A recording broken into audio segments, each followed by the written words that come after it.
Nós vimos no vídeo sobre as 3 revoluções aqui no canal que trata-se de um processo que visa a destruição da civilização cristã. Para compreender o que a revolução quer destruir concretamente, precisamos compreender a ordem de coisas que ela encontrou na Idade Média. Eu sou Carlos Laia e esse é o canal TFP Mitos e Verdades.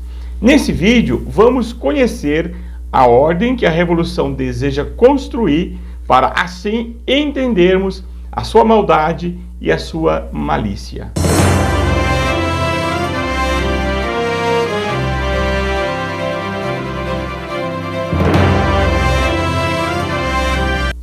Para entender a ordem medieval, vamos ter a introdução de uma conferência do professor Plínio Corrêa de Oliveira, feita em 1984.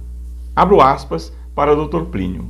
Para nós termos bem a ideia do que é a revolução, nós devemos remontar a ordem de coisas que ela encontrou e veremos as transformações que ela operou nesta ordem de coisas, de maneira a chegar à ordem de coisas onde nós estamos. Pela obra da revolução, conheceremos o espírito dela. Dr. Plínio, então, cita a encíclica Immortale Dei de Leão XIII em sua conferência, para demonstrar a importância da ordem medieval.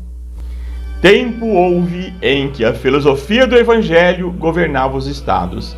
Nessa época, a influência da sabedoria cristã e a sua virtude divina penetravam as leis, as instituições, os costumes dos povos, todas as categorias e todas as relações da sociedade civil.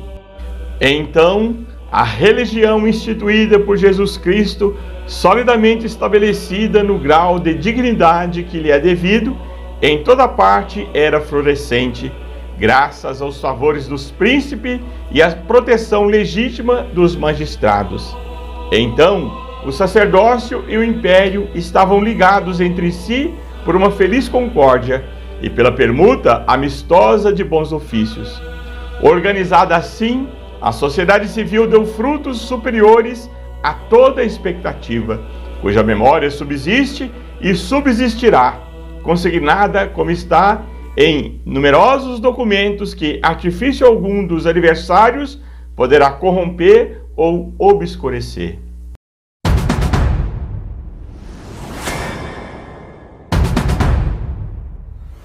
Havia 3 grandes órgãos nesta sociedade. Esses órgãos eram o clero, a nobreza e o povo. Por que razão o clero era a primeira das classes sociais? Dr. Plínio explica isso nessa conferência. O sacerdote é o pontífice. A plenitude do sacerdócio tem o bispo. Os padres participam do sacerdócio. Eles são também verdadeiramente sacerdotes. Eles são aqueles que têm a missão de fazer a ponte entre Deus e os homens. Como a sociedade vive, sobretudo, para dar glória a Deus e para, a seu modo, ministerialmente facilitar a salvação das almas, a classe que leva a Deus, a classe que realiza a mais importante obra na salvação dos homens, é naturalmente a primeira classe social, ou seja, os sacerdotes. Esses que constituem a primeira classe social, que são o sal da terra e a luz do mundo, têm a missão da prece. Eles levam a palavra de Deus junto aos homens. Eles são os que celebram o sacrifício. Eles são os que se sacrificam, vivendo exclusivamente para o bem da igreja e para o bem da civilização cristã, sem tomar em consideração suas vantagens pessoais. Nessa condição, nós compreendemos que eles têm uma missão de inteira doação ao bem comum, temporal secundariamente, eterno primordialmente, e por causa disso, na sociedade, eles são os primeiros. São os primeiros também por causa do princípio da especialização das funções. Têm também grandes deveres e incumbem também nobres direitos. Na sociedade temporal, na sociedade humana, o clero da Idade Média exercia 2 funções principais. além das obrigações religiosas, tinha a missão do ensino. Não apenas o ensino da religião, mas o ensino tomado como um todo. Esse ensino estava a cargo dos sacerdotes. Foi a igreja que fundou e promoveu e dirigia a quase totalidade das universidades. Quando a igreja não dirigia, ela supervisionava, para manter a universidade nos trilhos da ortodoxia e da civilização cristã. O ensino secundário havia de nascer muito tempo depois, pelo século XVI. De alto a baixo do ensino, a igreja é quem tinha a incumbência. O Estado não gastava coisa alguma com isso. Todo o gasto era pago pela igreja, pelas instituições especialmente constituídas para isso e por aqueles que estudavam. Mas o ensino gratuito era larguíssimo e tendia a se generalizar na Idade Média. De maneira que o ônus principal da função de ensinar era da igreja. Isso se deu depois das invasões dos bárbaros, pois foi a igreja quem começou a reerguer as bases da civilização, difundindo o ensino por toda parte.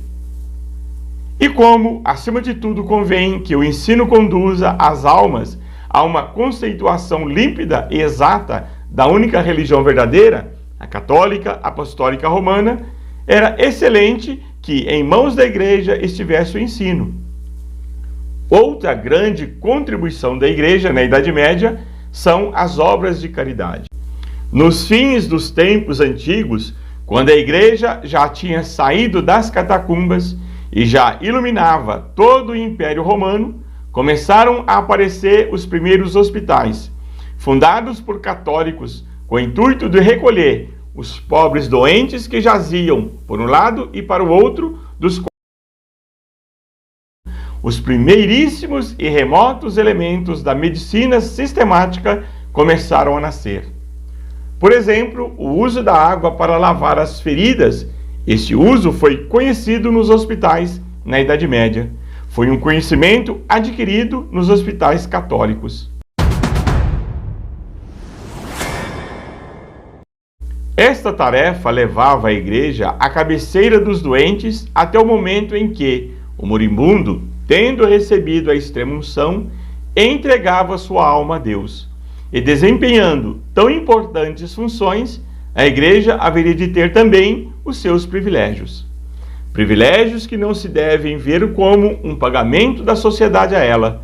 Se fosse uma retribuição, seria uma retribuição justa, mas era muito mais do que um pagamento. Era algo que estava na natureza sacral da igreja. O direito do foro dava ao sacerdote o direito a um tribunal eclesiástico, e mesmo quando fosse condenado, não iria para uma prisão comum. Esse mesmo foro dava também uma condição especial para o julgamento de quem cometesse um crime contra o sacerdote. Ele apenas não cometia o crime de homicídio ou o crime de lesar o físico de alguém, mas ele cometia um crime de sacrilégio, porque a pessoa do sacerdote é sagrada, e atentar contra ela era sacrilégio.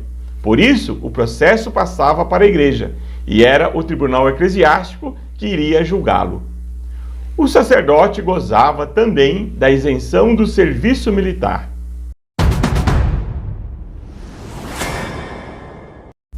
O Papa, que é o soberano pontífice, o rei, o pai da Santa Igreja de Deus. Logo abaixo do Papa, participando dos poderes dele, vêm os cardeais. Eles são os conselheiros do Papa. Eles o ajudam a governar a Igreja Universal. Mesmo os cardeais de outras dioceses distantes são convocados para de vez em quando ir a Roma, ajudar o Papa com seus conselhos. É o famoso Sacro Colégio. Abaixo dos cardeais temos os arcebispos e depois os bispos e depois os sacerdotes. Nas fileiras dos sacerdotes podemos distinguir como honraria os monsenhores. A igreja tem uma tríplice missão. Ela ensina, ela governa, ela santifica. Ela ensina a doutrina revelada. Ela governa o povo fiel em ordem à salvação. Ela santifica pela promoção da piedade e, sobretudo, pela distribuição dos sacramentos. Estas são as três missões que se exercem através dessa hierarquia, pelos graus instituídos. São três as categorias entre os sacerdotes. A plenitude do sacerdócio é do bispo, e a plenitude do governo é do papa, e localmente é do bispo. Nessa hierarquia tem uma série de honrarias para o clero secular. A igreja adotou para os cardeais esse imenso chapéu vermelho com 4 filas de bolas para exprimir a gradação. Para os bispos, são 3 filas de bordas. Para os padres, 2 filas de bordas. O chapéu era o símbolo para o padre de seu poder, como a coroa é para o rei. O clero regular é formado pelos que pertencem a ordens religiosas. A hierarquia se estabelece assim: um superior geral, um superior provincial, superior local e o simples religioso. Ainda no clero regular tem essas gradações. Esta hierarquia será o modo inspirador na aparência da ordem social que veremos no próximo vídeo.